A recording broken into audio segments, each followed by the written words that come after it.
শুরুতে জানিয়ে দেব, লেবাননে 2 দফা বিমান হামলা চালিয়েছে ইসরায়েল। জানিয়ে দেব, গাজায় প্রতিরোধের মুখে ইসরায়েলি সেনারা ব্যাপক ক্ষয়ক্ষতি। এরপরে রয়েছে উন্নত প্রযুক্তির স্যাটেলাইট উন্মোচন করল ইরান। অন্যদিকে ইউক্রেনের পার্লামেন্টের সাবেক স্পিকারকে গুলি করে হত্যা।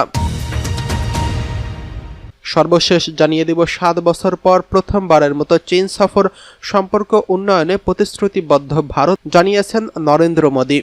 এতক্ষণ শুনছিলেন সংবাদ শিরোনাম, এবারে বিস্তারিত। লেবাননে 2 দফা বিমান হামলা ইসরায়েলের। লেবাননে 2 দফা বিমান হামলা চালিয়েছে ইসরায়েল। লেবাননের জাতীয় সংবাদ সংস্থা জানিয়েছে, আল আলিয়াল তাহের এবং আপার নাবাতিহতে বিমান হামলা চালানো হয়েছে। সেই সময় বিস্ফোরণে আশপাশের বাড়িঘর কেঁপে উঠেছে। এক বিবৃতিতে জানানো হয়, মিফদুনের দাবর আল কামার সড়কের একটি ক্ষেপণাস্ত্র আঘাত এনেছে, কিন্তু কোনো বিস্ফোরণ ঘটেনি। ইসরায়েলি সেনাবাহিনী নিশ্চিত করেছে তারা হামলা চালিয়েছে। এক বিবৃতিতে দাবি করা হয়েছে যে তাদের লক্ষ্য ছিল হিজবুল্লাহর একটি সামরিক ঘাঁটি, যেখানে সামরিক কার্যকলাপ চিহ্নিত করা হয়েছে। তবে হিজবুল্লাহর পক্ষ থেকে এখনো কোনো মন্তব্য করা হয়নি। গত নভেম্বরে মার্কিন মধ্যস্থতায় যুদ্ধবিরতির পরে ইসরায়েল ও দক্ষিণ লেবাননে 5টি অবস্থান দখল করে আছে। 2 মাসের মধ্যে তাদের বাহিনী প্রত্যাহার করার কথা ছিল এবং লেবাননের সশস্ত্র বাহিনীকে দেশের দক্ষিণে নিয়ন্ত্রণ নেওয়ার কথা ছিল। ওই অঞ্চলটি দীর্ঘদিন ধরে হিজবুল্লাহর শক্ত ঘাঁটি ছিল। এদিকে গাজায় প্রতিরোধের মুখে ইসরায়েলি সেনারা ব্যাপক ক্ষয়ক্ষতি। গাজা সিটিতে ফিলিস্তিনি যোদ্ধাদের সঙ্গে সংঘর্ষে 1 জন ইসরায়েলি সেনা নিহত এবং কমপক্ষে 11 জন গুরুতর আহত হয়েছেন। এছাড়া লজিস্টিক কিছু সুবিধাও ধ্বংস করেছে প্রতিরোধ যোদ্ধারা। ইসরায়েলি গণমাধ্যমের খবরে বলা হয়েছে, ইসরায়েলি সামরিক প্রতিরক্ষা বাহিনীর IDF সেনা নিহতের তথ্য স্বীকার করেছেন। তারা জানিয়েছে, ওই হামলায় 4 সেনা নিখোঁজ রয়েছেন। অতিরিক্ত সেনা পাঠিয়ে তাদের খোঁজা হচ্ছে। আল জাজিরার প্রতিবেদন থেকে বলা হয়েছে, গাজা সিটির জেইতুন এলাকায় হামাস যোদ্ধারা ইসরায়েলি সেনাদের উপর অতর্কিতভাবে হামলা চালায়। তীব্র গুলিবর্ষণের মধ্যে সেনাদের সরিয়ে নিতে ইসরায়েলি সেনাবাহিনীর হেলিকপ্টার পাঠিয়েছে। সেখানে থেমে থেমে যুদ্ধ হয়। সর্বশেষ পরিস্থিতি এখনও অজানা রয়েছে।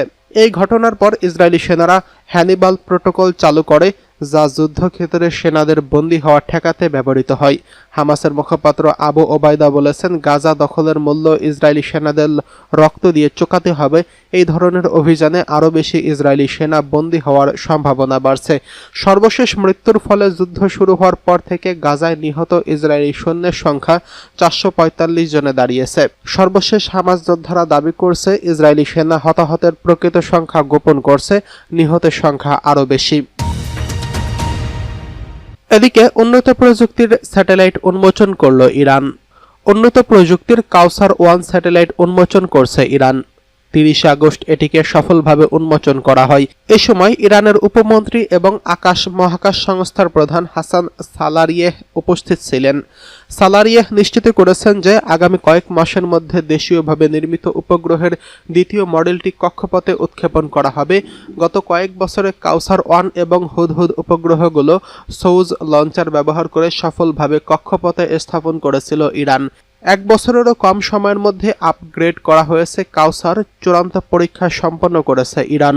কাউসার 1 এর আপগ্রেড ভার্সন ওজন 50 কিলোগ্রাম এবং এটি 500 কিলোমিটার সূর্য সমকালীন কক্ষপথে স্থাপন করা হবে।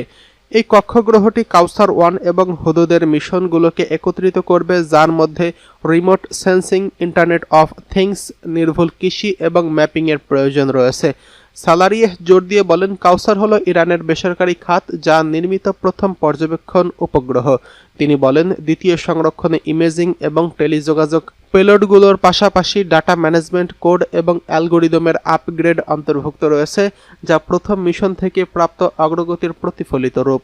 মহাকাশ প্রযুক্তিতে বেসরকারি খাতের অংশ স্বভাবতই উচ্চ ঝুঁকিপূর্ণ এবং কেবলমাত্র সীমিত সংখ্যক কোম্পানিরই এই কাজে অংশগ্রহণ করার ক্ষমতা রয়েছে বলে জানিয়েছেন সালারিয়েহ। তিনি বলেন, এসব কোম্পানির মধ্যে অমিদ ফাজা কোম্পানি অন্যতম। এই প্রতিষ্ঠান চ্যালেঞ্জটি গ্রহণ করেছেন। তিনি জোর দিয়ে বলেন, ইরানের 10 বছরের রোডম্যাপ এবং 7ম উন্নয়ন পরিকল্পনার অধীনে বেসরকারি খাতের অংশগ্রহণে একাধিক উপগ্রহ তৈরি এবং উৎক্ষেপণ করা হবে। মহাকাশ শিল্পে বেসরকারি খাতের কার্যকলাপ সম্প্রসারণের জন্য কাজ করছে। তথ্য ও যোগাযোগ প্রযুক্তি মন্ত্রণালয়। ইরানের সরকারি বেসরকারি সংস্থাগুলোকে আরও প্রকল্প হস্তান্তরের জন্য শিগগিরই নতুন দরপত্র ঘোষণা করা হবে, যা বৃদ্ধিকে উৎসাহিত করার জন্য বাজার এবং নিশ্চিত ক্রয় উভয়ই প্রদান করবে বলেও জানিয়েছেন ইরানের মহাকাশ সংস্থার প্রধান। এদিকে ইউক্রেনের পার্লামেন্টের সাবেক স্পিকারকে গুলি করে হত্যা। ইউক্রেনের আন্দ্রি পারুবি নামে একজন বিশিষ্ট রাজনীতিবিদকে গুলি করে হত্যা করা হয়েছে। স্থানীয় কর্মকর্তারা জানিয়েছেন দেশটির পার্লামেন্টের সাবেক স্পিকার আন্দ্রি পারুবিকে পশ্চিমাঞ্চলীয় শহর লাভিভে গুলি করে হত্যা করা হয়েছে। যাচাই করা সম্ভব হয়নি এমন একটি ভিডিও ফুটেজে দেখা গেছে কুরিয়ার কর্মীর পোশাক পরা একজন বন্দুকধারী সড়কে পারুবির দিকে এগিয়ে আসছেন, পরে তাকে গুলি করে অস্ত্র হাতে পারুবির পিছন দিয়ে হেঁটে চলে যান ওই ব্যক্তি। ইউক্রেনের প্রেসিডেন্ট ভ্লাদিমির জেলেনস্কি শনিবারের এই হামলাকে ভয়াবহ হত্যাকাণ্ড হিসেবে বর্ণনা করেছেন এবং পারুবির পরিবারের প্রতি সমবেদনা জানিয়েছেন। 54 বছর বয়সী পারুবি ইউক্রেনের ইউরোময়দান গণবিক্ষোভের সময় খ্যাতি অর্জন করেন। ইউরোপীয় ইউনিয়নের সঙ্গে সম্পর্ক আরও জোরদার করা এবং 2014 সালে ইউক্রেনের তৎকালীন রুশপন্থী প্রেসিডেন্ট ভিক্টর ইয়ানুকোভিচের বিরুদ্ধে সংগঠিত গণ আন্দোলনের নেতৃত্ব দিয়েছিলেন তিনি। পারুবির সন্দেহভাজন হামলাকারীকে খুঁজে বের করতে সাইরেন নামে বিশেষ অভিযান শুরু করেছে ইউক্রেনীয় কর্তৃপক্ষ। এক বিবৃতিতে প্রেসিডেন্ট জেলেনস্কি বলেন, প্রয়োজনীয় সব বাহিনী এবং কৌশল মোতায়েন করা হয়েছে।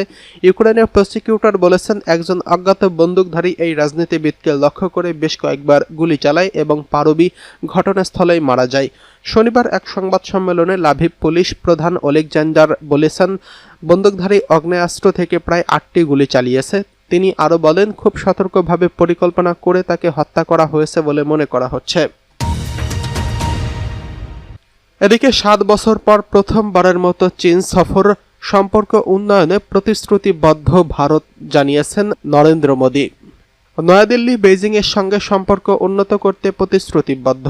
আজ চীনের প্রেসিডেন্ট শি জিনপিংয়ের সঙ্গে এক গুরুত্বপূর্ণ বৈঠকে ভারতের প্রধানমন্ত্রী নরেন্দ্র মোদী বলেন, বছরের পর বছর ধরে চলা সীমান্ত অচলাবস্থা থেকে উদ্ভূত মতপার্থক্যগুলো পাশে সরিয়ে রাখার সিদ্ধান্ত নেয় দুই দেশ। ভারতের সংবাদ মাধ্যম এনডিটিভি এবং ব্রিটিশ বার্তা সংস্থা রয়টার্স এই খবর জানিয়েছেন। সাংহাই কোঅপারেশন অর্গানাইজেশন বা এসসিও এই 2 দিনের বৈঠকে যোগ দিতে 7 বছরের পর প্রথমবারের মতো চীন সফরে গেছেন নরেন্দ্র মোদী। এই বৈঠকে রাশিয়ার প্রেসিডেন্ট ভ্লাদিমির পুতিন সহ মধ্যপ্রাচ্যের, মধ্য এশিয়ার, দক্ষিণ ও দক্ষিণ পূর্ব এশিয়ান অন্যান্য নেতারাও অংশগ্রহণ করছেন। তাই একে গ্লোবাল সাউথ সংহতির প্রদর্শন হিসেবে দেখা হচ্ছে। বৈঠকের সময় মোদী শি জিনপিংকে বলেন, আমরা পারস্পরিক শ্রদ্ধা, আস্থা এবং সংবেদনশীলতার দিকে আমাদের সম্পর্ককে এগিয়ে নিতে প্রতিশ্রুতিবদ্ধ। ভাষণটি পরে ভারতীয় প্রধানমন্ত্রীর সরকারি এক্স অ্যাকাউন্টে পোস্ট করা একটি ভিডিও ক্লিপে উল্লেখ করা হয়। রুশ তেল ক্রয়ের কারণে ভারতীয় পণ্যের উপর যুক্তরাষ্ট্রের 50% শুল্ক আরোপের 5 দিন পর দ্বিপাক্ষিক এই বৈঠক অনুষ্ঠিত হয়। বিশ্লেষকরা বলছেন, পশ্চিমা চাপের বিরুদ্ধে ঐক্যবদ্ধ অবস্থান প্রদর্শন করতে চাইছেন শি জিনপিং এবং নরেন্দ্র মোদী। মোদী বলেন, দুই দেশের বিতর্কিত হিমালয় সীমান্তে একটি শান্তি ও স্থিতিশীলতার পরিবেশ তৈরি হয়েছে। 2020 সালে মারাত্মক সেনা সংঘর্ষের পর দীর্ঘস্থায়ী সামরিক অচলাবস্থা শুরু হয়েছিল, যা দুই পারমাণবিক শক্তিধর কৌশলগত প্রতিদ্বন্দ্বীর মধ্যে অধিকাংশ সহযোগিতাকে স্থবির করে দেয়।